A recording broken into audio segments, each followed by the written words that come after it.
Македонската борба за самосвесност продолжува и таа се води насекаде во светот, паралелно со борбата за подобар стандард и граѓанско достоинство, изјави премиерот Христијан Мицковски на средба со дел од македонската дијаспора во Њу Џерси.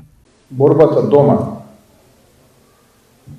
е борба која што ние ќе водиме. Борба за подобра инфраструктура, подобро здравство, поквалитетно образование, конкурентна економија.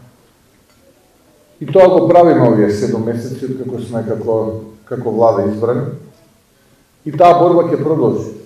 И тука нема запирање, бидејќи имаме како генерација дефинирана цел која што се стремиме да ја оствариме.